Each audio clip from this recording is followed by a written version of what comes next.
Depth perception ടെസ്റ്റാണ്, നാലാമത്തത് concentration ടെസ്റ്റാണ്, അഞ്ചാമത്തത് പെർസെപ്ച്വൽ സ്പീഡ് ടെസ്റ്റാണ്. ഇങ്ങനെ 5 ടെസ്റ്റുകളുണ്ട്. റെയിൽവേയുടെ ലോക്കോ പൈലറ്റ് എക്സാമിൻ്റെ CBT-2 എക്സാം എഴുതിയ ശേഷം ഉദ്യോഗാർത്ഥികൾക്കുള്ള ഏറ്റവും വലിയ കൺഫ്യൂഷനാണ് എങ്ങനെയാണ് ഈ സൈക്കോമെട്രിക് ടെസ്റ്റ് വരാൻ പോകുന്നത്, സൈക്കോമെട്രിക് ടെസ്റ്റിൽ ഏതെല്ലാം രീതിയിലുള്ള ടെസ്റ്റുകളാണ് വരാൻ പോകുന്നത് എന്നുള്ളതിനെക്കുറിച്ച് ഒരുപാട് ആളുകൾക്ക് കൺഫ്യൂഷൻ ഉണ്ട്. അപ്പോൾ ഞാൻ ഈ ഒരു വീഡിയോയിൽ സൈക്കോമെട്രിക് ടെസ്റ്റിനെ കുറിച്ച് വളരെ ഡീറ്റെയിൽഡ് ആയിട്ട് നമുക്കൊന്ന് ഡിസ്കസ് ചെയ്ത് നോക്കാം. അതായത് ഈ എക്സാമിനേഷനിൽ ശ്രദ്ധിക്കേണ്ട കാര്യങ്ങളെക്കുറിച്ചും എങ്ങനെയാണ് എഫക്റ്റീവായിട്ട് സൈക്കോമെട്രിക് ടെസ്റ്റ് ക്ലിയർ ചെയ്യേണ്ടത് എന്നുള്ളതായിരിക്കും ഞാൻ ഈ ഒരു വീഡിയോയിൽ പറയാൻ പോകുന്നത്. 2019 ഈ എക്സാം കണ്ടക്ട് ചെയ്ത സമയത്ത് ഈ എക്സാം ക്ലിയർ ചെയ്തിട്ടുള്ള ഒരാളെന്ന നിലയിൽ എൻ്റെ പേഴ്സണൽ ആയിട്ടുള്ള എക്സ്പീരിയൻസ് കൂടി ഞാൻ ഈ ഒരു വീഡിയോയിൽ ഷെയർ ചെയ്യുന്നതായിരിക്കും. അപ്പോൾ നമ്മൾ സൈക്കോമെട്രിക് ടെസ്റ്റിനെ കുറിച്ച് നോക്കുകയാണെന്നുണ്ടെങ്കിൽ അഥവാ കമ്പ്യൂട്ടർ ബേസ്ഡ് ആപ്റ്റിറ്റ്യൂഡ് ടെസ്റ്റ് എന്നാണ് നമ്മൾ പറയാറുള്ളത്. അപ്പോൾ ഈ ഒരു ടെസ്റ്റിനെ കുറിച്ച് നോട്ടിഫിക്കേഷനിൽ പറഞ്ഞിരിക്കുന്ന കാര്യങ്ങൾ നമുക്ക് നോക്കി നോക്കാം. കമ്പ്യൂട്ടർ ബേസ്ഡ് ആപ്റ്റിറ്റ്യൂഡ് ടെസ്റ്റിനെ കുറിച്ച് പറഞ്ഞിരിക്കുന്ന ആദ്യത്തെ കാര്യം എന്ന് പറയുന്നത് the candidate equal to 8 times the number of ALP vacancy for each notified community or category wise shall be shortlisted for CBAT. അതൊരു ക്രൂഷ്യൽ ആയിട്ടുള്ള പോയിന്റ് ആണ്. അതായത് ഇപ്പം നമ്മുടെ LPയിൽ 10 വേക്കൻസി ഉണ്ടെങ്കിൽ ഇൻറ്റു 80 സ്റ്റുഡൻസിന് എന്ത് ചെയ്യുന്നുണ്ടാവും, ഷോർട്ട് ലിസ്റ്റ് ചെയ്യുന്നുണ്ടാവും.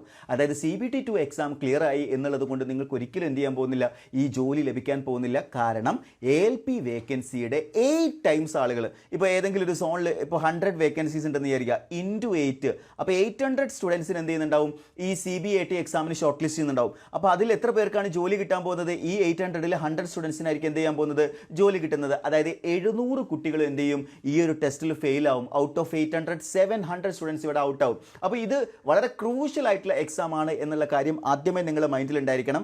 അതേപോലെ തന്നെ ഈ ഒരു എക്സാമിന് പോകുന്ന സമയത്ത് നിങ്ങളൊരു വിഷൻ സർട്ടിഫിക്കറ്റ് പ്രൊഡ്യൂസ് ചെയ്യാനുണ്ട്. അപ്പോൾ അത് ഒന്നുമില്ല, ജസ്റ്റ് ഈ നോട്ടിഫിക്കേഷനിൽ പറഞ്ഞിരിക്കുന്ന ഒരു പ്രിസ്ക്രൈബ്ഡ് ഫോർമാറ്റിൽ നിങ്ങളുടെ അടുത്തുള്ള ഏതെങ്കിലും ഒരു ഐ ടെസ്റ്റ് സെൻറ്ററിൽ പോയിട്ട് നിങ്ങൾ ടെസ്റ്റ് ചെയ്യുക, ആ ഒരു സർട്ടിഫിക്കറ്റുമായിട്ട് പോകാം. അത് നിങ്ങളുടെ കണ്ണിന് വേറെ കാഴ്ച പ്രശ്നങ്ങളൊന്നും ഇല്ലെങ്കിൽ യാതൊരു ഇഷ്യൂസും ഇല്ലാണ്ട് ആ സർട്ടിഫിക്കറ്റ് നിങ്ങൾക്ക് ലഭിക്കും. ഓക്കെ, ദെൻ അടുത്തൊരു പോയിന്റ് നമ്മൾ നോക്കുക. During the CBAT, it is mandatory to clear each test battery or section CBAT separately എന്നുള്ളതാണ്. എന്താണെന്ന് വെച്ച് കഴിഞ്ഞാൽ ഈ CBAT എക്സാംസിൽ കുറേ അധികം ബാറ്ററീസ് അല്ലെങ്കിൽ സെക്ഷൻസ് ഉണ്ട്. നമ്മളതിനെ സെക്ഷൻസ് അല്ലെങ്കിൽ ബാറ്ററീസ് എന്നാണ് പറയാറുള്ളത്. അപ്പോൾ അതിനെക്കുറിച്ച് ഞാൻ ഡീറ്റെയിൽ ആയിട്ട് പറയാം. അതായത് പറയാമെന്നുണ്ടെങ്കിൽ ഇപ്പോൾ ഡിഫറെൻ്റ് ആയിട്ടുള്ള സെക്ഷൻസുകൾ നമ്മൾ നോക്കുകയാണെങ്കിൽ മെമ്മറി ടെസ്റ്റ് വരുന്നുണ്ട്, അതൊരു ബാറ്ററിയാണ്. അതേപോലെ തന്നെ ഫോളോയിങ് ഡയറക്ഷൻ ടെസ്റ്റ് വരുന്നുണ്ട്, ഡെപ്ത് പെർസെപ്ഷൻ ടെസ്റ്റ് വരുന്നുണ്ട്, കോൺസെൻട്രേഷൻ ടെസ്റ്റ് വരുന്നുണ്ട്, പെർസെപ്ച്വൽ സ്പീഡ് ടെസ്റ്റ് വരുന്നുണ്ട്.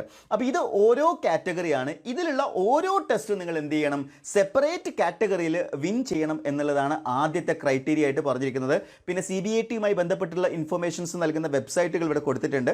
അപ്പോൾ ആ ഒരു വെബ്സൈറ്റിൽ നിങ്ങൾക്ക് ഡീറ്റെയിൽസ് ഒക്കെ ലഭിക്കുന്നതായിരിക്കും. ദെൻ ക്വാളിഫയിങ് മാർക്സ്, അതായത് ഞാൻ പറഞ്ഞു ഓരോ ടെസ്റ്റ് ബാറ്ററിയിലും നിങ്ങൾ എന്ത് ചെയ്യണം, നിങ്ങൾ ക്വാളിഫൈ ചെയ്യൽ മസ്റ്റാണ്.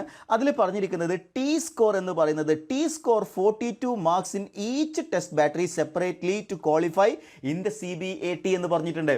അതായത് ഓരോ ടെസ്റ്റിൽ നിങ്ങൾ എന്ത് ചെയ്യണം, നിങ്ങളുടെ T സ്കോർ എന്ന് പറയുന്നത് 42ൽ കൂടുതലായിരിക്കണം. ഈ ഓരോ ടെസ്റ്റ് ഉണ്ടല്ലോ, മെമ്മറി ടെസ്റ്റിൽ നിങ്ങളുടെ T സ്കോർ എന്ന് പറയുന്നത് ഗ്രേറ്റർ ദാൻ 42 ആവണം. ഇവിടുത്തെ T സ്കോർ എന്ന് പറയുന്നത് ഗ്രേറ്റർ ദാൻ 42 ആവണം. എല്ലാ ടെസ്റ്റിലും നിങ്ങളുടെ T സ്കോർ എന്ന് പറയുന്നത് ഗ്രേറ്റർ ദാൻ 42 ആവണം. അപ്പോൾ നിങ്ങൾക്കുള്ള സംശയമാണ് എന്താണ് ഈ T സ്കോർ എന്നുള്ളതല്ലേ. ഞാൻ വന്ന് ഈ എക്സാം എഴുതാൻ പോയ സമയത്ത് എനിക്കുണ്ട ഏറ്റവും വലിയ സംശയം എന്തായിരുന്നു ഈ T സ്കോർ എന്നുള്ളത്. ശരിക്കും T സ്കോറിനെ കുറിച്ച് മനസ്സിലാക്കുകയാണെങ്കിൽ അത് നിങ്ങൾക്ക് ഏത് രീതിയിൽ എഫക്ട് ചെയ്യാൻ പോകുന്നു എന്നുള്ള കാര്യം കൃത്യമായിട്ട് മനസ്സിലാക്കാൻ പറ്റും. നോക്കിക്കോളൂ, T സ്കോർ എന്താണെന്നുള്ളതാണ് ഇനി നമ്മൾ ജസ്റ്റ് ഒന്ന് നോക്കാൻ പോകുന്നത്. T സ്കോർ എന്ന് പറയുന്നത് കാൽക്കുലേറ്റ് ചെയ്യുന്ന ഫോർമുലയാണ് ഞാൻ ഇവിടെ കൊടുത്തിരിക്കുന്നത്. T is equal to 50 plus 10 into x minus x bar divided by s എന്ന് പറയുന്ന ഫോർമുലയാണ് T സ്കോർ കാൽക്കുലേറ്റ് ചെയ്യാൻ വേണ്ടി ഉപയോഗിക്കുന്നത്. ഓക്കെ, T സ്കോർ കാൽക്കുലേറ്റ് ചെയ്യാൻ വേണ്ടി ഉപയോഗിക്കുന്നത് T is equal to 50 plus 10 into x minus x bar divided by s എന്ന് പറയുന്നത്. അപ്പോൾ ഇതിൽ ഈ ഒരു T സ്കോർ കിട്ടുന്ന സമയത്ത് എക്സ് എന്ന് പറയുന്നത് raw score obtained by the candidate. നിങ്ങൾക്ക് ആ ടെസ്റ്റിൽ കിട്ടുന്ന മാർക്കാണ് എക്സ് എന്ന് പറയുന്നത്. എക്സ് ബാർ എന്ന് പറയുന്നത് mean average score of all candidate. അതായത് ഈ എക്സാമിനേഷനിൽ നിങ്ങളുടെ ക്ലാസ്, അതായത് നിങ്ങൾ എക്സാം സെൻറ്ററിലുള്ള ആളുകളുടെ ആവറേജ് നിങ്ങളുടെ സ്കോറിനെ ബാധിക്കാൻ പോകുന്നു എന്നുള്ളതാണ്. അതായത് നമ്മൾ സാധാരണ ഒരു ടെസ്റ്റ് ചെയ്യുന്ന സമയത്ത് നമുക്ക് കിട്ടുന്ന സ്കോർ മാത്രമാണ് അത് എഫക്ട് ചെയ്യുക. പക്ഷേ T സ്കോർ കാൽക്കുലേറ്റ് ചെയ്യുമ്പോൾ നിങ്ങളുടെ ആവറേജ് എവിടെ, ആ ഒരു ക്ലാസ് റൂമിൻ്റെ അല്ലെങ്കിൽ ആ ഒരു എക്സാം സെൻറ്ററിൻ്റെ ആവറേജ് എന്ന് പറയുന്നത് ഈ ടെസ്റ്റിനെ എഫക്ട് ചെയ്യുന്നുണ്ട്. എസ് എന്ന് പറയുന്നത് standard deviation of the score in that test ആണ്. അപ്പോൾ ഞാനിത് സിമ്പിളായിട്ട് മനസ്സിലാക്കണമെന്നുണ്ടെങ്കിൽ ഇപ്പോൾ നമ്മൾ ഈ ഒരു എക്സ് എന്ന് പറയുന്നത് എക്സ് ബാറിനോട് നിങ്ങളുടെ ക്ലാസ്സിലെ ആവറേജ് മാർക്കിനോടാണ് നിങ്ങളുടെ മാർക്ക് ഈക്വൽ ആയിട്ട് വരുന്നതെന്ന് വിചാരിക്കുക. അതായത് ക്ലാസ് ആവറേജ് എന്ന് പറയുന്നത് ഈ ഒരു എക്സാമിനേഷനിൽ ഇപ്പോൾ ഒരു 60 മാർക്കാണെന്ന് വിചാരിക്കുക. എല്ലാവർക്കും ഒരു 60 മാർക്കാണ് ആവറേജ് വന്നത്. നിങ്ങളുടെ മാർക്കും 60 ആണെന്ന് വിചാരിക്കുക. അപ്പോൾ നിങ്ങളുടെ മാർക്കും 60 ആണ്, എക്സ് ബാറും 60 ആണെങ്കിൽ നിങ്ങൾക്ക് ഈ ഒരു സെക്ഷൻ 0 ആയി പോകും. അപ്പോൾ നിങ്ങളുടെ ടി സ്കോർ എത്രയായിരിക്കും വരിക? 50. അപ്പോൾ നിങ്ങളുടെ സ്കോർ ആവറേജ് സ്കോറിനോട് ഈക്വൽ ആയി കഴിഞ്ഞാൽ നിങ്ങളുടെ ടി സ്കോർ എന്ന് പറയുന്നത് 50 ആയിരിക്കും. എന്നാൽ നിങ്ങളുടെ ടി സ്കോർ എന്ന് പറയുന്നത്, നിങ്ങളുടെ റോ സ്കോർ എന്ന് പറയുന്നത് ആവറേജ് മാർക്കിനെക്കാട്ടിലും കുറവായി കഴിഞ്ഞാൽ എന്താ സംഭവിക്കുക? സ്വാഭാവികമായിട്ടും ഈ നമ്പർ എന്ന് പറയുന്നത്, ഈ ഒരു വരുന്ന നമ്പർ എന്ന് പറയുന്നത് നെഗറ്റീവ് നമ്പർ ആയിട്ട് മാറും അല്ലേ? അതായത് ഈ X minus X bar by standard deviation ചെയ്യുമ്പോൾ ഒരു നെഗറ്റീവ് നമ്പറിലേക്ക് പോയി കഴിഞ്ഞാൽ അത് 50 എന്ന് മൈനസ് ചെയ്യും. സപ്പോസ് ഇതൊരു -8 വന്നു എന്ന് വിചാരിക്കുക, എന്നാലും പ്രശ്നമില്ല. എന്നാൽ ഇതൊരു -10 വന്നു കഴിഞ്ഞാൽ 50 പ്ലസ് -10 എന്ന് പറയുമ്പോൾ 40 എന്ന് പറയുന്ന നമ്പറിലേക്ക് പോകും. വിച്ച് മീൻസ് നിങ്ങൾ എന്ത് ചെയ്യാണ്? നിങ്ങളുടെ ടി സ്കോർ 42 ബിലോയിലേക്ക് പോകാനുള്ള സാധ്യതയുണ്ട്. അപ്പോൾ നിങ്ങളുടെ സ്കോർ മാത്രമല്ല ഇവിടെ എഫക്ട് ചെയ്യുന്നത്, നിങ്ങൾ എഴുതാൻ പോകുന്ന എക്സാം സെന്ററിൽ നിങ്ങളോടൊപ്പമുള്ള ആളുകളുടെ ആവറേജ് സ്കോറും എന്ത് ചെയ്യുന്നുണ്ട്? ടി സ്കോറിനെ എഫക്ട് ചെയ്യുന്നുണ്ട്. അപ്പോൾ നിങ്ങൾ മനസ്സിലാക്കേണ്ട ഇത്രയേ ഉള്ളൂ, ഈ എക്സാമിനേഷന് ഭയങ്കര ഡിഫിക്കൽട്ടായി വിചാരിക്കുക. അങ്ങനെയാണെങ്കിൽ നിങ്ങളോടൊപ്പമുള്ള ആളുകൾക്കും ഒരു പക്ഷേ അതെന്തായിരിക്കും? ഡിഫിക്കൽട്ട് ആണെങ്കിൽ യാതൊരു പ്രശ്നവുമില്ല. നിങ്ങളെ സംബന്ധിച്ചിടത്തോളം ടി സ്കോർ സേഫ് തന്നെ ആയിരിക്കും. 50 എന്ന് പറയുന്ന ടി സ്കോർ നിങ്ങൾക്ക് അവിടെ സേഫ് ആയിട്ട് കിട്ടും. ടി സ്കോറിന്റെ മുകളിൽ സ്കോർ ചെയ്ത് കഴിഞ്ഞാൽ അത് 50ന്റെ മുകളിൽ കൺഫേം ആയിട്ട് നിങ്ങൾക്ക് ലഭിക്കുമെന്നുള്ളതാണ് ഇതിന്റെ ഏറ്റവും വലിയ പ്രത്യേകത. അപ്പോൾ നിങ്ങളുടെ ടി സ്കോർ എന്ന് പറയുന്നത് 50ൽ കൂടുതലേക്ക് നീങ്ങിക്കഴിഞ്ഞാൽ നിങ്ങൾക്ക് ഇവിടെ നല്ലൊരു സ്കോറിലേക്ക് എത്താൻ പറ്റും. അത് നിങ്ങളുടെ ടെസ്റ്റിൽ വളരെയധികം ഹെൽപ്പ് ചെയ്യാൻ പോകുന്ന ഒരു ഫാക്ടർ തന്നെയാണ്. അപ്പോൾ ടി സ്കോറിനെ കുറിച്ചൊരു ധാരണ കിട്ടിയെന്ന് ഞാൻ വിചാരിക്കുകയാണ്. ഓരോ ടെസ്റ്റ് ബാറ്ററിലും, ഞാൻ നേരത്തെ പറഞ്ഞിരിക്കുന്ന ഈ ഓരോ ടെസ്റ്റ് ബാറ്ററിലും നിങ്ങളുടെ ടി സ്കോർ എന്ന് പറയുന്നത് 42ൽ കൂടുതലായിരിക്കണം. ഇനി നമുക്ക് റാങ്ക് ലിസ്റ്റ് പ്രിപ്പയർ ചെയ്യുന്ന സമയത്ത് ഈ ടി സ്കോർ നമ്മളെ ഏത് രീതിയിൽ എഫക്ട് ചെയ്യുന്നുണ്ട് എന്നുള്ള കാര്യം നോക്കാം. The merit list will be prepared only from among the candidate qualifying in the CBAT. അതൊരു ഇമ്പോർട്ടൻ്റ് ആയിട്ടുള്ള പോയിന്റ് ആണ്. അതായത് നിങ്ങൾക്ക് ഈ പറഞ്ഞിരിക്കുന്ന CBT2 എക്സാമിൽ നല്ല സ്കോർ ഉണ്ടെന്ന് വിചാരിക്കുക. അപ്പോൾ നിങ്ങൾ CBAT ഡിസ്ക്വാളിഫൈഡ് ആയി കഴിഞ്ഞാൽ പിന്നെ നിങ്ങൾ റാങ്ക് ലിസ്റ്റിൽ പരിഗണിക്കില്ല എന്നുള്ള ഒരു വലിയ ട്രാപ്പ് ഇവിടെ കിടക്കുന്നുണ്ട് എന്നുള്ള കാര്യം മനസ്സിലാക്കുക. സോ CBAT ക്വാളിഫൈ ചെയ്യലും ഇമ്പോർട്ടൻ്റ് ആയിട്ടുള്ള കാര്യമാണ്. എന്നിട്ട് ക്വാളിഫൈ ചെയ്തിട്ട് അതിൻ്റെ മാർക്ക് പരിഗണിക്കുന്നുണ്ടോ? അത് നമുക്കൊന്ന് നോക്കി നോക്കാം. ഇവിടെ നോക്കുകയാണെങ്കിൽ 70% weightage will be given for the mark obtained in part A of CBT2. അതായത് CBT2 എക്സാമിനേഷനിലുള്ള പാർട്ട് എയുടെ മാർക്കാണ് 70% എടുക്കുക. അതേപോലെ 30% weightage score to B obtained in the CBAT. അപ്പോൾ CBATയുടെ മാർക്കിനും ഇവിടെ എന്ത് ചെയ്യുന്നുണ്ട്? റാങ്ക് ലിസ്റ്റിനെ എഫക്ട് ചെയ്യുന്നുണ്ട്. ആ CBATയിൽ നിങ്ങൾക്ക് കിട്ടുന്ന മാർക്കിൻ്റെ 30% എന്ത് ചെയ്യുന്നുണ്ട്? ഇവിടെ റാങ്ക് ലിസ്റ്റ് പ്രിപ്പയർ ചെയ്യാൻ വേണ്ടി ഉപയോഗിക്കുന്നുണ്ട് എന്നുള്ളതാണ്. അതായത് നിങ്ങൾക്ക് പാർട്ട് എയിൽ കിട്ടിയ മാർക്കും CBATയുടെ മാർക്കും ഇവിടെ പരിഗണിക്കും. പക്ഷേ ഇതിലുള്ള പ്രശ്നം എന്താണ്? CBAT നിങ്ങൾ ഡിസ്ക്വാളിഫൈഡ് ആണെങ്കിൽ പാർട്ട് എയിൽ എത്ര തന്നെ മാർക്ക് കിട്ടിയാലും അത് എന്ത് ചെയ്യില്ല? അത് റാങ്ക് ലിസ്റ്റിനെ പരിഗണിക്കുകയും ഇല്ല എന്നുള്ളതാണ്. സോ CBAT ക്വാളിഫൈ ചെയ്യുക എന്നുള്ളത് മാത്രമല്ല, അതിൽ നല്ല സ്കോർ എടുത്തു കഴിഞ്ഞാൽ അത് റാങ്ക് ലിസ്റ്റിൽ നിങ്ങളെ മുന്നോട്ട് കൊണ്ടുപോകാൻ വളരെയധികം ഹെൽപ്പ് ചെയ്യും എന്നുള്ളതാണ് ഈ ഒരു കാറ്റഗറിയിൽ അല്ലെങ്കിൽ ഈ ഒരു എക്സാമിൻ്റെ സെക്ഷനിൽ നിങ്ങൾ മനസ്സിലാക്കേണ്ട കാര്യം. സോ CBATയെ കുറിച്ചൊരു പ്രൈമറി ആയിട്ടുള്ള കാര്യങ്ങൾ നിങ്ങൾക്ക് മനസ്സിലായിട്ടുണ്ടെന്ന് വിചാരിക്കുകയാണ്. ഇനി നമുക്ക് ഈ ടെസ്റ്റ് എങ്ങനെയൊക്കെ വരിക, ഈ CBAT ടെസ്റ്റ് എങ്ങനെയാണ് വരുന്നത് എന്നുള്ളത് നോക്കുകയാണെങ്കിൽ ഇതിൽ പ്രധാനമായിട്ടും CBATയിൽ വരുന്ന ടെസ്റ്റ് സ്ട്രക്ചർ നമ്മൾ നോക്കുകയാണെന്നുണ്ടെങ്കിൽ 5 ടെസ്റ്റുകളാണ് വരുന്നത്. ഒന്ന് മെമ്മറി ടെസ്റ്റ് ആണ്. Okay, memory test. രണ്ടാമത്തേത് ഫോളോയിങ് ഡയറക്ഷൻ ടെസ്റ്റ്. അതേപോലെ മൂന്നാമത്തേത് ഡെപ്ത് പെർസെപ്ഷൻ ടെസ്റ്റ് ആണ്. നാലാമത്തേത് കോൺസെൻട്രേഷൻ ടെസ്റ്റ് ആണ്. അഞ്ചാമത്തേത് പെർസെപ്ച്വൽ സ്പീഡ് ടെസ്റ്റ് ആണ്. ഇങ്ങനെ 5 ടെസ്റ്റുകളുണ്ട്.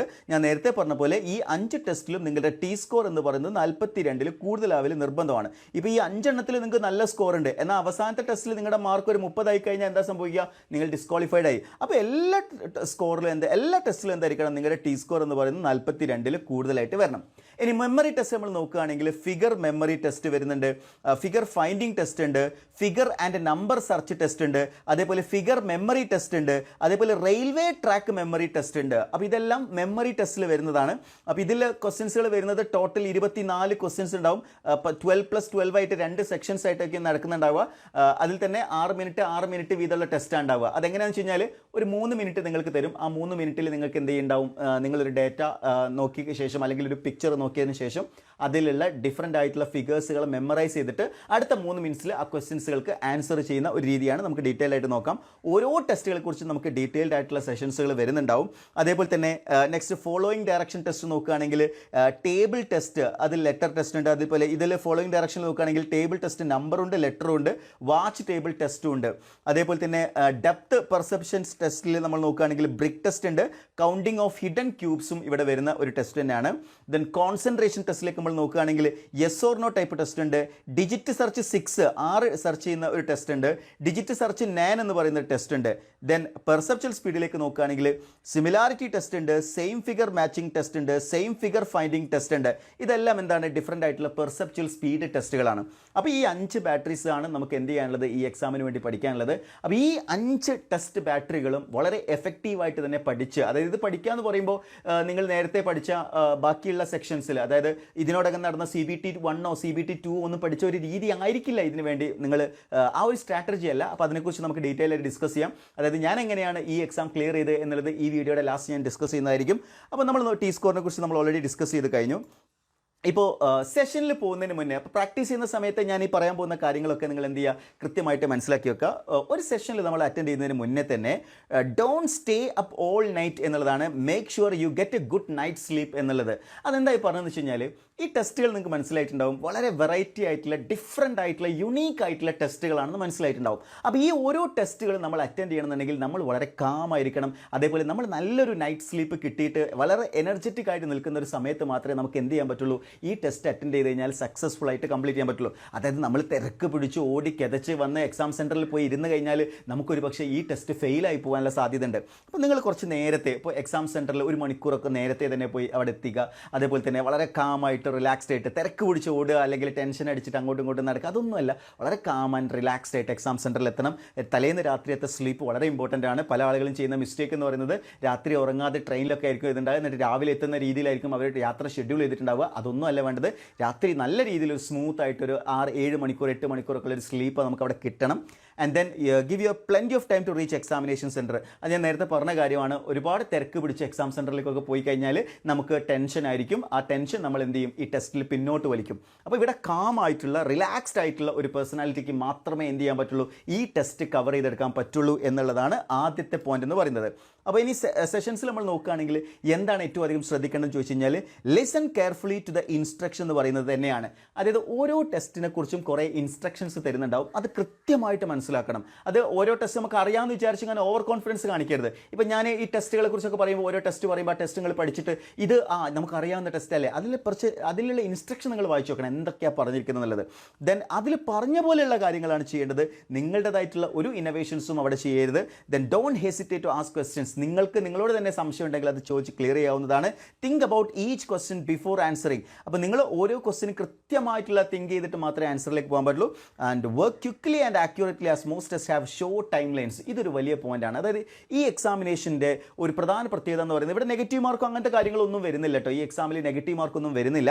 പക്ഷേ വളരെ ക്വിക്കായിട്ട് ആക്യുറേറ്റ് ആയിട്ട് നമുക്ക് എന്ത് ചെയ്യേണ്ടതായിട്ടുണ്ട്, ആൻസേഴ്സ് കണ്ടുപിടിക്കണം. അപ്പോൾ ഇതാണ് സെഷനിൽ നിങ്ങൾ ശ്രദ്ധിക്കേണ്ട കാര്യങ്ങൾ. ഇത് ആദ്യമേ ഞാൻ പറയാൻ കാരണം എന്താ വെച്ച് കഴിഞ്ഞാൽ even in the practice session നിങ്ങൾ എന്തായിരിക്കണം, അതേ രീതിയിലായിരിക്കണം നിങ്ങൾ പ്രാക്ടീസ് ചെയ്യേണ്ടത്. അപ്പോൾ ഞാൻ ഈ ഒരു വീഡിയോയിൽ തന്നെ നമ്മൾ ഇതിൻ്റെ ലാസ്റ്റ് സെഷനിൽ ഞാനൊരു സാമ്പിൾ ടെസ്റ്റ് ടെസ്റ്റ് നമുക്ക് ചെയ്തു നോക്കാം. അപ്പോൾ നിങ്ങൾക്ക് മനസ്സിലാവും ഇത് ഏത് രീതിയിലാണ് നമ്മളെ എഫക്റ്റ് ചെയ്യാൻ പോകുന്നത് എന്നുള്ള കാര്യം. ഓക്കെ, അപ്പോൾ ഞാൻ ഇന്നത്തെ സെഷനിൽ ആദ്യം നമ്മൾ ഡിസ്കസ് ചെയ്യാൻ പോകുന്നത് മെമ്മറി ടെസ്റ്റിനെ കുറിച്ചാണ്. അപ്പോൾ ഞാൻ എൻ്റെ എക്സ്പീരിയൻസ് നിങ്ങളുമായിട്ട് ഷെയർ ചെയ്യാം എന്ന് ഞാൻ പറഞ്ഞിട്ടുണ്ടായിരുന്നു. അതായത് ഞാൻ ഈ എക്സാമിന് വേണ്ടി ചെയ്തിട്ടുണ്ടായിരുന്നത് ഈ ഒരു ടെസ്റ്റുകളെക്കുറിച്ച് ഓരോന്നിനെക്കുറിച്ചും കൃത്യമായിട്ട് മനസ്സിലാക്കി. അതായത് ഫിഗർ മെമ്മറി ടെസ്റ്റ്, നമ്മൾ നേരത്തെ പറഞ്ഞ മെമ്മറി ടെസ്റ്റ്, അതേപോലെ തന്നെ following direction test, depth perception test, concentration test, perceptual speed test.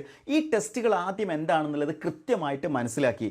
അതിനുശേഷം അത് റിലേറ്റഡ് ആയിട്ടുള്ള ഓരോ ടോപ്പിക്കിനെ ബേസ് ചെയ്തുകൊണ്ട് ഒരുപാട് മൾട്ടിപ്പിൾ നമ്പർ ഓഫ് ടെസ്റ്റുകൾ ഞാൻ എന്ത് ചെയ്തു, പ്രാക്ടീസ് ചെയ്തു. അങ്ങനെ പ്രാക്ടീസിലൂടെയാണ് നമുക്ക് എന്ത് ചെയ്യാൻ പറ്റുക, ഈ പറഞ്ഞിരിക്കുന്ന T സ്കോർ എന്ന് പറയുന്നത് ഇംപ്രൂവ് ചെയ്യാൻ കഴിയുക. ആദ്യമൊക്കെ ചിലപ്പം ബാക്കൗട്ടായിരിക്കും വരുന്നുണ്ടാവുക, പക്ഷേ പിന്നെ ഗ്രാജുവലി നമ്മൾ അതിൽ സ്പീഡായി കഴിഞ്ഞാൽ നമുക്ക് വളരെ എക്സ്പേർട്ടായിട്ട് മാറാൻ പറ്റും എന്നുള്ളത് തന്നെയാണ്. അപ്പോൾ ഞാൻ ഇതിൽ ഒരു ടെസ്റ്റ് നിങ്ങൾക്ക് പരിചയപ്പെടുത്തിക്കൊണ്ട് തന്നെ ഞാൻ ഈ സെഷൻ ഒരുപാട് ലെങ്തി ആയിട്ട് പോകുന്നില്ല. അപ്പോൾ ഇന്നത്തെ വീഡിയോയിൽ നമ്മൾ ചെയ്യാൻ പോകുന്നത് ഒരു ഫിഗർ മെമ്മറി ടെസ്റ്റാണ് എടുക്കാൻ പോകുന്നത്. അപ്പോൾ ഈ ഒരു ഫിഗർ മെമ്മറി ടെസ്റ്റിന് ആദ്യം ഞാനൊരു ഡെമോ കാണിച്ചു തരാം. അതിനുശേഷം ഒരു ടെസ്റ്റ് നമുക്ക് ഒരുമിച്ച് ചെയ്തു നോക്കാം. അപ്പോൾ നോക്കുകയാണെങ്കിൽ ആദ്യത്തെ ഈ ഒരു ഡെമോ ആയിട്ട് ഞാൻ എടുക്കുന്നത് ഇതൊരു ജസ്റ്റ് ഡെമോ ആണ്. അതിനുശേഷം നമുക്ക് ടെസ്റ്റ് ചെയ്യാം കേട്ടോ. എന്താണ് ഈ ടെസ്റ്റിൽ പറഞ്ഞിരിക്കുന്നത്? ടെസ്റ്റ് ഓഫ് മെഷറിംഗ് മെമ്മറി ആട്ടോ. ഈ ടെസ്റ്റ് എന്ന് പറയുന്നത് ടെസ്റ്റ് ഓഫ് മെഷറിംഗ് മെമ്മറിയാണ്. In this test you will be given a map to study. നിങ്ങൾക്ക് ഇതേപോലെ ഒരു സ്റ്റഡി മാപ്പ് തരുന്നുണ്ടാവും. Okay, and memorise the buildings and other structure on it for some time. അത് കുറച്ച് സമയം നിങ്ങൾക്ക് തരിക. ആ ടൈം എന്താണെന്നൊക്കെ ഉള്ളത് ക്വസ്റ്റ്യൻ വരുമ്പോൾ അതിൽ ഇൻസ്ട്രക്ഷൻസിൽ കൃത്യമായിട്ട് തരുന്നുണ്ടാവും. And then ask to indicate the location of these building on the test page. അതായത് ഇപ്പോൾ ഇതേപോലെ സ്റ്റഡി മാപ്പ് അല്ലേ തരിക, ഇനി അടുത്ത പേജിലേക്ക് പോകുമ്പോൾ എന്താവും, അവിടെ ഒരു ക്വസ്റ്റ്യൻ പേജ് ആയിരിക്കും ഉണ്ടാവുക. അപ്പോൾ അതിൽ കൃത്യമായിട്ട് നിങ്ങൾ അവിടെ റിമൈൻഡ് ചെയ്യണം, അല്ലെങ്കിൽ നിങ്ങൾ മെമ്മറൈസ് ചെയ്യണം. Study the following example for some time. അതായത് ഞാൻ ഈ തന്നിരിക്കുന്ന ടെസ്റ്റ് ഇതൊന്ന് ജസ്റ്റ് നിങ്ങളൊന്ന് മൈൻഡിൽ എന്ത് ചെയ്യുക, ഒന്ന് സ്റ്റോർ ചെയ്ത് വെക്കുക. ഇത് എവിടെയൊക്കെ എങ്ങനെയൊക്കെയാണ് ഉള്ളത് എന്നുള്ളത്. അപ്പോൾ ഇവിടെ നമ്മൾ നോക്കുകയാണെങ്കിൽ ഒരു 2 സ്റ്റോറി ബിൽഡിംഗ് ആണ് ഈ ഒരു റെക്റ്റാങ്കിളിൻ്റെ അകത്തുള്ളത്. ഇവിടെ നമ്മൾ നോക്കുകയാണെങ്കിൽ ഒരു ഓടിട്ട വീടാണ് ഇവിടെ എന്തുള്ളത്, ഈ ഒരു സൈഡിൽ റൈറ്റ് സൈഡിലുള്ളത് ഒരു ഓടിട്ട വീടാണ്. അതേപോലെ ഇവിടെ നമ്മൾ നോക്കുകയാണെങ്കിൽ ഒരു സിംഗിൾ ഫ്ലാറ്റ് എന്നുള്ള രീതിയിൽ നമുക്ക് വേണമെങ്കിൽ ഈ ഒരു ബിൽഡിങ്ങിനെ നമുക്ക് കാണാം. അപ്പോൾ 2 സ്റ്റോറി ആയിട്ടുള്ള ഒരു ബിൽഡിംഗ് ഉണ്ട്, ഇതേപോലെ ഓടിട്ടൊരു വീടുണ്ട്, അതേപോലെ ഒരു സിംഗിൾ ആയിട്ടുള്ള ഫ്ലാറ്റാണ് ഇതിൻ്റെ തൊട്ട് മുകളിലുള്ളത്, 2 സ്റ്റോറിൻ്റെ തൊട്ട് മുകളിലുള്ളത്. അപ്പോൾ ഇതാണ് നമ്മൾ പഠിച്ച 3 സ്ട്രക്ചേഴ്സ് അല്ലെങ്കിൽ 3 ഫ്ലാറ്റുകളെ കുറിച്ച്. അപ്പോൾ ഇത് മെമ്മറൈസ് ചെയ്ത് വെക്കുക. അപ്പോൾ ഇത് നിങ്ങളുടെ മൈൻഡിൽ ഉണ്ടാവണം. അപ്പോൾ എങ്ങനെ ഞാൻ പറഞ്ഞത്, ഇവിടെ 2 സ്റ്റോറി ബിൽഡിംഗ് ഉണ്ട്, ഇവിടെ ഒരു ഓടിട്ട വീടുണ്ട്, ഇവിടെ ഒരു സിംഗിൾ ഫ്ലാറ്റ് ആണ് ഉള്ളത് എന്നുള്ള രീതിയിൽ നമ്മൾ അതിനെ മെമ്മറൈസ് ചെയ്തു. ഇനി അടുത്ത പേജിലേക്ക് പോകുന്ന സമയത്താണ് നമ്മുടെ ക്വസ്റ്റ്യൻ വരുന്നുണ്ടാവുക. അതായത് ഇതെവിടെയാണ് എന്നുള്ള രീതിയിലാണ് ചോദ്യങ്ങൾ വരുന്നുണ്ടാവുക. ഇപ്പോൾ നിങ്ങൾ നോക്കി, ഇവിടെ ABCDE എന്നൊക്കെയാണ് കൊടുത്തിരിക്കുന്നത്. അപ്പോൾ നിങ്ങൾക്ക് ഓർമ്മയുണ്ടോ ഇത് എവിടെയായിരുന്നു ഉണ്ടായിരുന്നത് എന്നുള്ളത്? അതായത് ഈ പൊസിഷനിൽ എന്തായിരുന്നു ഉണ്ടായിരുന്നത്? ഈ ഒരു പൊസിഷനിൽ നമ്മൾ നോക്കുകയാണെങ്കിൽ ഒരു സിംഗിൾ ഫ്ലാറ്റിലായിരുന്നു. അപ്പോൾ ഒന്നിൻ്റെ ആൻസർ എന്താണ്? ഒന്നിൻ്റെ ആൻസർ എന്ന് പറയുന്നത് A ആണല്ലേ. ഒന്നിൻ്റെ ആൻസർ എന്ന് പറയുന്നത് A ആണ്. ഇനി രണ്ടാമത്തെ നമ്മൾ നോക്കുകയാണെങ്കിൽ ഈ ഒരു ഓടിട്ട വീട് അല്ലേ, ഈ ഒരു ഓടിട്ട വീട് ഇത് എവിടെയായിരുന്നു ഉണ്ടായിരുന്നത്? ഈ ലൊക്കേഷനിലായിരുന്നു ഉണ്ടായിരുന്നത് അല്ലേ. അപ്പോൾ ഇതിൻ്റെ ആൻസർ എന്താണ്? C ആണ് അല്ലേ. ഈ 2 സ്റ്റോറി ബിൽഡിംഗ് എവിടെയായിരുന്നു ഉണ്ടായിരുന്നത്? ഈ B എന്ന് പറയുന്ന പൊസിഷനിലാണ് അല്ലേ. അപ്പോൾ തേർഡിൻ്റെ ആൻസർ എന്താണ്? B. ഇതാണ് ഫിഗർ മെമ്മറി ടെസ്റ്റ് എന്ന് പറയുന്നത്. അപ്പോൾ ഈ ഫിഗർ മെമ്മറി ടെസ്റ്റിൽ ഇപ്പോൾ നിങ്ങൾ 3 ഫിഗർ അല്ലേ നിങ്ങൾ മെമ്മറൈസ് ചെയ്തിട്ടുള്ളത്? ഒരിക്കലും എക്സാമിന് 3 ഫിഗർ അല്ല ഉണ്ടാവുക. അതാണ് ഫിഗർ മെമ്മറി ടെസ്റ്റിൽ നിങ്ങൾ അറിഞ്ഞിരിക്കേണ്ടത്. ഫിഗർ മെമ്മറി ടെസ്റ്റിൽ നിങ്ങൾക്ക് 12 ഫിഗറാണ് എന്ത് ചെയ്യാനുണ്ടാവുക, നിങ്ങൾക്ക് മെമ്മറൈസ് ചെയ്യാനുണ്ടാവുക. അതെങ്ങനെയാണ് വരുന്നത് നമ്മളൊന്ന് ടെസ്റ്റ് ചെയ്യാൻ പോവുകയാണ്. അപ്പോൾ ഈ ഒരു ടെസ്റ്റ് വളരെ കാമായിട്ട് റിലാക്സ്ഡ് ആയിട്ട് നിങ്ങളൊന്ന് ചെയ്യാൻ ശ്രമിക്കുക. അതായത് ഞാൻ ഈ പറയാൻ പോകുന്ന ഇൻസ്ട്രക്ഷൻ അതേപോലെ ഒബേ ചെയ്തിട്ട് നിങ്ങൾ എന്ത് ചെയ്യുക, ഈ ടെസ്റ്റ് ഒന്ന് എടുക്കാൻ ശ്രമിക്കുക. സോ ഇൻട്രസ്റ്റിംഗ് ആയിട്ടുള്ള ടെസ്റ്റാണ്. Let's move on to the test. Figure position test ആണ്. എന്താണ് ഈ ടെസ്റ്റിൽ പറഞ്ഞിരിക്കുന്നത്? ആദ്യം നമുക്ക് ആ ഇൻസ്ട്രക്ഷൻ ഒന്ന് വായിച്ചു നോക്കാം അല്ലേ. Figure position memory test is an important test session for psychological aptitude test by railway recruitment board. In this test total 24 questions are asked in 2 sets. 2 സെറ്റായിട്ടാണ് ക്വസ്റ്റ്യൻ വരിക.